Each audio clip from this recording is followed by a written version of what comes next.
जो टीचर्स बोल रहे हैं, जैसा बोल रहे हैं, बस 6 to 7 आवर्स पढ़ती थी। बीच में 1-2 घंटे का डॉक्टर बनने का एक और रीज़न था कि मुझे कुछ सोशल कॉज के लिए करना था। क्लास में तो बहुत ज़्यादा डिसिप्लिन रहता था। कुछ सपने सिर्फ आंखों से नहीं बल्कि दिल से देखे जाते हैं, और जब आपके इरादे मजबूत हो तो कोटा की गलियों से एम्स तक जाने का रास्ता भी निकल ही जाता है। हेलो स्टूडेंट्स, मैं हूं आपके साथ ज्योति पुष्पेंद्र सिंह और आप सभी का स्वागत करती हूं टॉपर्स टॉक शो में। और आज मेरे साथ स्टूडियो में एक ऐसी ही गेस्ट मौजूद हैं जिन्होंने बिहार पटना से कोटा तक का रास्ता तय किया अपना सपना पूरा करने के लिए, और लगातार 2 साल तक मेहनत करने के बाद आखिरकार आज ही हमारे गेस्ट ने, मैं कहूँगी, नीट में टॉप करने का ये रास्ता चुन ही लिया, ये रास्ता हासिल कर ही लिया। बहुत बहुत स्वागत है आपका आशी, और सबसे पहले एलन की पूरी टीम की तरफ से बहुत सारी बधाइयाँ आपको। Thank you ma'am. आशी, कैसा लग रहा है? रिजल्ट आने के बाद ये फाइनली कंफर्म हो गया कि आशी की रैंक ये है, आप टॉप कर चुके हो। मम्मी पापा का क्या कहना था जब आपने बताया कि रिजल्ट ये रहा? फैमिली में फिलहाल कैसा माहौल है? बहुत अच्छा लग रहा है मैम। जिस लेवल का पेपर आया था, मैंने सोचा नहीं था कि इतनी अच्छी रैंक ला पाऊँगी और अपने ड्रीम कॉलेज में जा पाऊँगी। तो फैमिली में भी सब लोग बहुत ही खुश हैं, और एक्सपेक्टेशंस तो था, मतलब जिस तरह से मैंने परफॉर्म किया था तो एक्सपेक्टेशन था, लेकिन इतनी अच्छी रैंक आएगी मैंने नहीं सोचा था। सब लोग बहुत खुश हैं। निश्चित तौर पे खुशी बनती भी है। अच्छा आशी, अगर आपके फैमिली के बारे में जानना चाहें, कौन कौन है फैमिली में, और आप फिलहाल यहाँ कोटा में किसके साथ रह रही थी? मैं बेसिकली पटना से हूँ, और मेरी पूरी फैमिली शिफ्ट हो गई थी कोटा। मैं अपनी मम्मा और अपनी छोटी बहन के साथ रहती हूँ, और पापा मेरे मर्चेंट नेवी में हैं, तो वो मतलब कुछ महीने हमारे साथ रहते थे, कुछ महीने शिप पे चले जाते थे। अच्छा आशी, क्या कहोगे, बिहार पटना से कोटा आप आए, कैसा लगा ये शहर आपको जब पहली बार आप यहाँ आकर शिफ्ट हुए?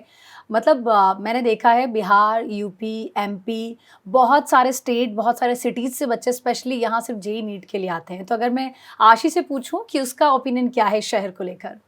मेरा तो बहुत ही अच्छा ओपिनियन है। मतलब यहाँ आने से पहले ही इतनी अच्छी बातें सुनी थी इस शहर के बारे में, और यहाँ आके वो सब सच ही निकली। और यहाँ पे तो मेनली तो पढ़ाई के लिए ही आए थे, लेकिन बाकी सब चीज़ भी यहाँ पे, मतलब स्ट्रेस भी रिलीज़ होता था। अपने पेरेंट्स के साथ कहीं घूमने भी चले जाए टेस्ट के बाद, तो बहुत अच्छा शहर लगा मुझे। ओके। अच्छा आशी, क्या कहोगे, 2 साल की जर्नी को आप कैसे देखते हो? अगर आप डिस्क्राइब करो अपने शब्दों में, इस 2 साल की जर्नी में निश्चित तौर पे आपने बहुत, मैं कहूँगी, उतार चढ़ाव भी देखे होंगे, बहुत अच्छे मार्क्स आए तो बहुत खुश भी हुए होंगे। ये जर्नी आप कैसे देखते हो?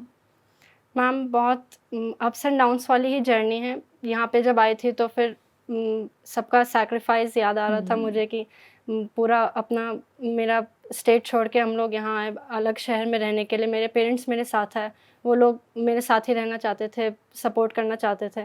तो उन सब का सैक्रिफाइस याद करके वो मुझे मोटिवेट करता था। तो वही सोच के मैं सोची कि जो टीचर्स बोल रहे हैं, जैसा बोल रहे हैं, बस वही करना है, और जो टारगेट है हमेशा उसे देखना है, उससे डेविएट नहीं होना है, और उसी रास्ते पर मैं चली, तो आज सफलता। अच्छा, क्या ये आप ही का फैसला था कि मुझे आगे की प्रिपरेशन के लिए कोटा जाना है? जी, मैंने ही अपने पेरेंट्स को बोला था, और उन्होंने भी बोला कि हाँ, कोटा बेस्ट जगह होगी नीट की तैयारी के लिए, और वो लोग भी पूरा सपोर्ट दिए और शिफ्ट कर गए मेरे साथ। आपकी छोटी बहन भी है? जी, अभी क्लास 6 में। ओके।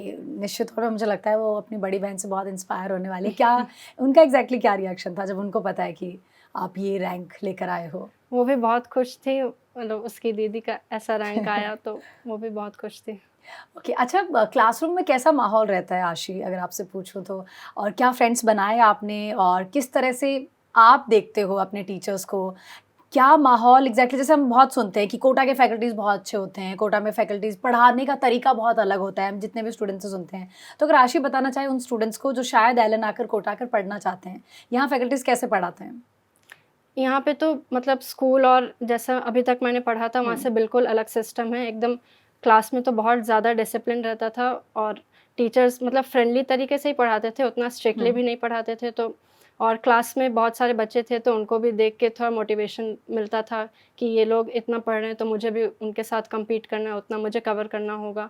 और क्लास के बाद भी टीचर्स का बहुत सपोर्ट रहा। व्हाट्सएप नंबर पे भी हम लोग अपना डाउट क्लियर कर सकते थे, या डाउट काउंटर पे जाके, तो टीचर्स का भी फुल सपोर्ट रहा। अच्छा आशी, जैसे कोई भी स्टूडेंट जब एलन आता है तो फर्स्ट डे जब ओरिएंटेशन होता है, उसमें जो भी हमारे सीनियर फैकल्टीज़ हैं वो बच्चों को बहुत मोटिवेट करते हैं। वो एक्सपीरियंस कैसा था, अगर आप याद करती हो तो आज? आई थिंक कुछ लाइनें अगर आपको याद हो कि क्या एग्जैक्टली सर लोग बोलते हैं उस ओरिएंटेशन सेशन में कि बच्चा अपनी आगे की जर्नी के लिए प्रिपेयर हो जाए। उस ओरिएंटेशन सेशन में तो सबसे ज़्यादा मोटिवेशन मिला था, और उसके बाद यही सोचा था कि अब जिस चीज़ के लिए आए हैं उसे तो बस अचीव करना है। और टीचर्स भी ओरिएंटेशन सेशन में यही बोलते हैं कि आपके पेरेंट्स का आप सोचो कि उन्होंने आपको यहाँ भेजा है, आप अकेले रह रहे हो या अपने पेरेंट्स के साथ रह रहे हो, तो उनका सैक्रिफाइस आप सोचो कि उन्होंने आपके लिए इतना किया है, तो आपको भी उनका सपना पूरा करना है। तो उस जुनून के साथ आपको बस अपनी तैयारी करनी है पूरी तरह से। निश्चित तौर पे जुनून और जज्बा, मेहनत, ये सब लगता है जब आप नीट और जेई जैसे टफ एग्जाम के लिए प्रिपेयर कर रहे होते हो। वो भी मैं कहूँगी इतने टफ जो आपका कंपटीशन है और जो आपके साथ में पीयर ग्रुप है जो बहुत, मैं कहूँगी, एक टफ कंपटीशन देते हैं, वो एक्सपीरियंस कैसा है? पीयर ग्रुप कैसे हेल्प करता है आपको आगे की जर्नी के लिए?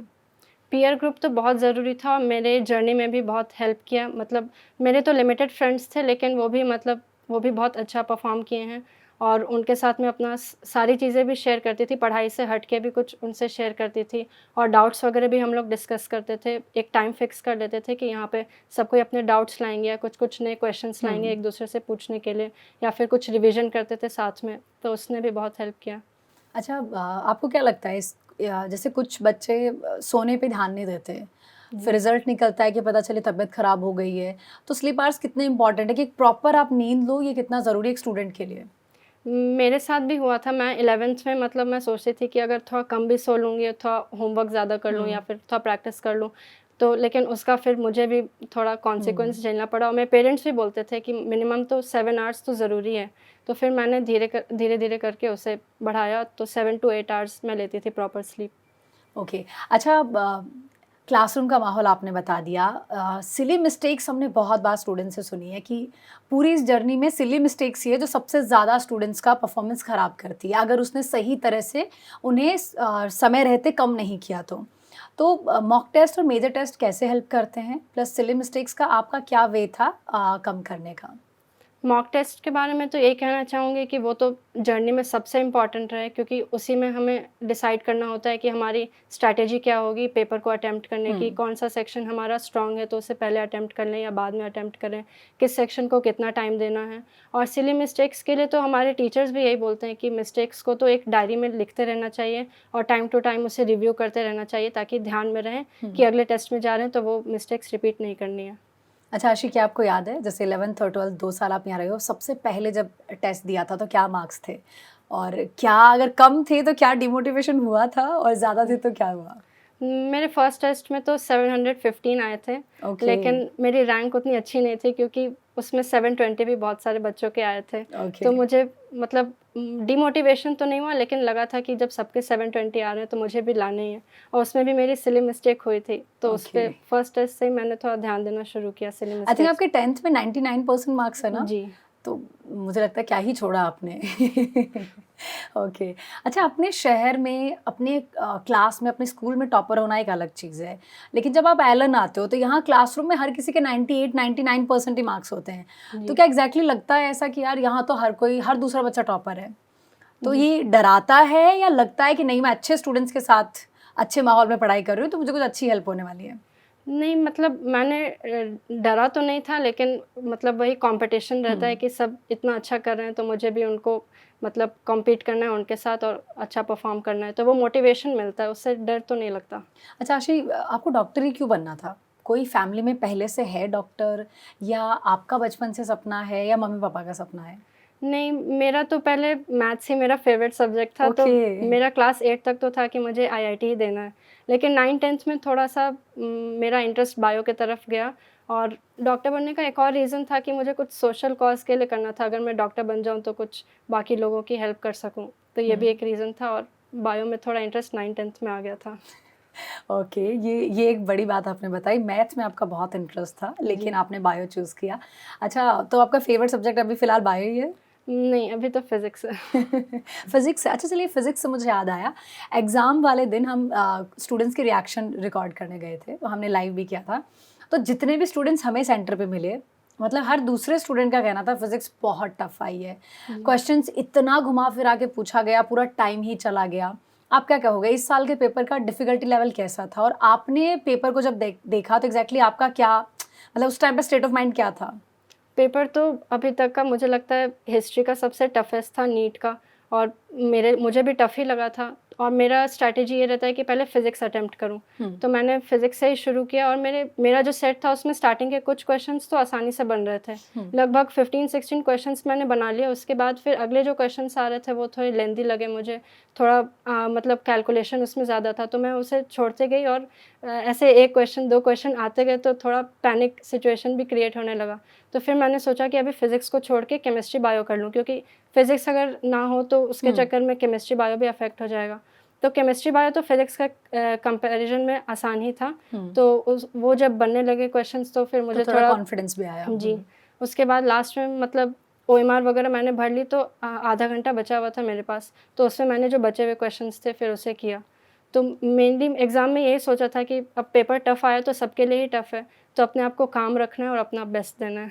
अच्छा, एक चीज़ और, जो पूरे साल आपने एक स्ट्रैटेजी बनाई होगी निश्चित तौर पे एग्ज़ाम से पहले भी, कि मैं एग्ज़ाम हॉल में क्या करूँ? क्या वो स्ट्रैटेजी काम आती है या फिर वहाँ सिचुएशनल कुछ भी हो सकता है?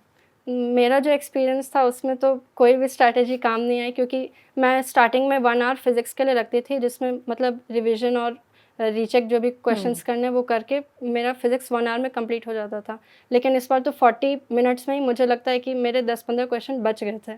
तो फिर वहाँ पे इम्प्रोवाइज़ करना पड़ता है कि पेपर जैसा है आपको उसी हिसाब से फिर अटेम्प्ट करना होगा। टोटल क्वेश्चन आपने कितने अटेम्प्ट करे थे? मैंने 2 क्वेश्चंस फ़िज़िक्स में छोड़े थे, बाकी सारे अटेम्प्ट किए।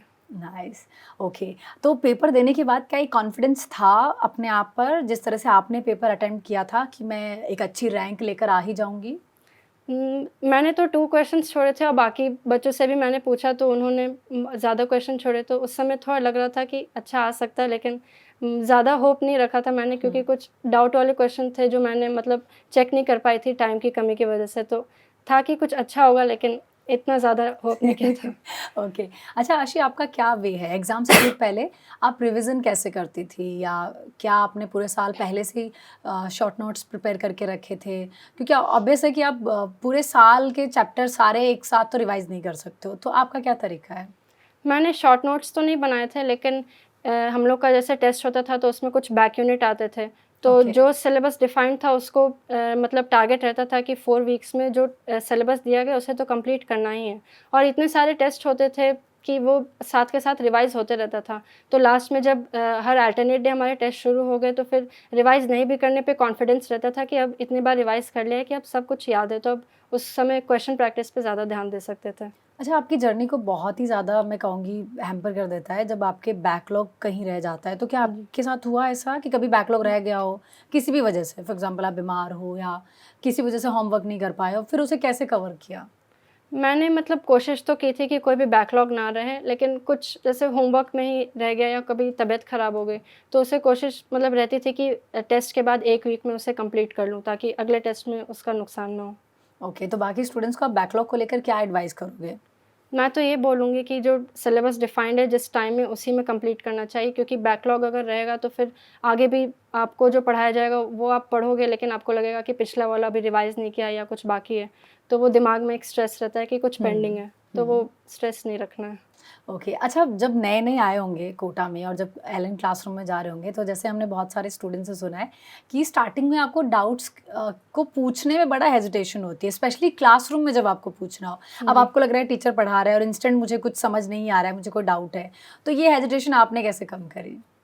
मुझे हेजिटेशन तो बहुत रहती थी, लेकिन मैं क्लास से ज़्यादा क्लास के बाहर पूछना पसंद करती थी, ओके। क्योंकि 1 टू 1 पूछ सकते थे और सर थोड़ा ज़्यादा टाइम देके अच्छे से एक्सप्लेन भी करते या डाउट काउंटर पे जाके, तो मैं क्लास के बाहर ही ज़्यादा पूछती थी डाउट्स। ओके, तो आप बहुत इंट्रोवर्ट हैं या? नहीं, मैं इंट्रोवर्ट ही हूँ। तो मुझे लग रहा है आज मैंने कुछ ज़्यादा ही बातें कर ली है। चलिए, वाक़ई बहुत मज़ा आया। अच्छा, क्या वाक़ई ड्रीम कॉलेज एम्स दिल्ली ही था? जी, बिल्कुल। यही सोच के आए थे? कोटा आने का टारगेट यही था कि एम्स दिल्ली बस मिलना है। और वाक़ई कोटा की गलियों ने, कोटा ने आपको वो सपना पूरा भी कर दिया है। क्या कहोगे फ्रेंड्स के बारे में? कोटा बहुत सारे बच्चे अकेले आते हैं। आप अपने पेरेंट्स के साथ हो, बहुत अच्छी बात है, लेकिन जो स्टूडेंट्स अकेले आते हैं, उन्हें सब कुछ अपने हिसाब से, जैसे आप हो सकता है कि घर जाके अपनी मम्मी को अपने फ्रेंड्स के बारे में बता रहे हो, तो डेफ़िनिटली वो आपको समझा सकते हैं, ये अच्छी है, ये बुरी है, बेटा ऐसे नहीं करना, ऐसे करना है। लेकिन जो स्टूडेंट्स अकेले रहे हैं, उन्हें आप क्या एडवाइस करोगे? मैं तो ये एडवाइस करूँगी कि अपने टीचर्स के कांटेक्ट में रहें या फिर अपने पेरेंट्स से बात करते रहें, और ये तो खुद ही डिसाइड करना होगा कि आपके लिए कौन अच्छे फ्रेंड है, कौन बुरे फ्रेंड है। अब इतनी समझदारी तो होनी चाहिए कि खुद डिसाइड कर सकें, और पेरेंट्स से भी हर चीज़ शेयर करनी चाहिए, कुछ भी छुपा के नहीं रखनी चाहिए। तो ये मुझे लगता है एक बहुत बड़ी बात आपने बताई कि आपको अपनी मन की बात शेयर करनी चाहिए। एक कम्युनिकेशन गैप हो जाता है, हमने देखा है बहुत बार स्टूडेंट्स और उनके पेरेंट्स के बीच में, वो आई थिंक नहीं होना चाहिए। जी। अच्छा, अंत में अगर आप कोई गोल्डन टिप्स देना चाहो हमारे स्टूडेंट्स को जो नेक्स्ट ईयर नीट को टारगेट लेकर चल रहे हैं, अगर उन्हें आप कुछ बताना चाहो। मैं तो इतना ही कहना चाहूँगी कि बस हार्ड वर्क ही है जो लास्ट में आपको सक्सेस दिला सकता है। तो हार्ड वर्क करो एक डिसिप्लिन वे में, और डिस्ट्रैक्ट मत हो अपने टारगेट से। जो गोल सेट किया है बस ये सोचो कि उसे किसी भी तरह अचीव करना है। एक डिसिप्लिन मैनर में अपने टारगेट को अचीव करो। एक और आखिरी सवाल मेरा कोटा को लेकर, एज ए गर्ल आप कोटा में कैसा महसूस करती थी? बिकॉज बहुत सारे आप ही के एज ग्रुप के बच्चे यहाँ आते हैं, तो अगर उनके पेरेंट्स को आप बताना चाहो जो लड़कियाँ कोटा आने के बारे में सोच रही हैं, यहाँ उनके लिए कैसा माहौल है? मुझे तो कोटा बहुत ही सेफ़ प्लेस लगी। मतलब ऐसा कभी भी नहीं लगा कि मतलब यहाँ नहीं जा सकते या इस टाइम में यहाँ नहीं जाना चाहिए। मैं तो मतलब बिल्कुल फ्रीली जाती थी, अपने मम्मा के साथ भी मैं जाती थी, तो कोई दिक्कत नहीं हुई मुझे। चलो, थैंक यू सो मच। और आपके आगे की पूरी जर्नी के लिए एम्स दिल्ली में आप इतनी अच्छी पढ़ाई करो। आज जैसे आपने कहा कि डॉक्टर आप इसलिए बनना चाहती हो क्योंकि आप लोगों की सेवा करना चाहती हो, तो उम्मीद करते हैं आप ये सब कुछ हासिल करो और अपने पेरेंट्स का, टीचर्स का, मेंटर्स का नाम रोशन करो। बहुत बहुत शुक्रिया आने के लिए। Thank you ma'am. और चलिए, उम्मीद करते हैं कि आप आशी की जर्नी से बहुत कुछ सीखेंगे, और अगर आप भी कोटा आने के बारे में सोच रहे हैं, एलन के साथ जुड़कर अपनी आगे की पढ़ाई की तैयारी के बारे में सोच रहे हैं, तो आप आ सकते हैं। निश्चित तौर पे आपका सपना ज़रूर पूरा होगा। जैसे आशी ने कहा, हार्डवर्क ही वो की है जो आपको सक्सेस तक ले जा सकती है। Thank you so much.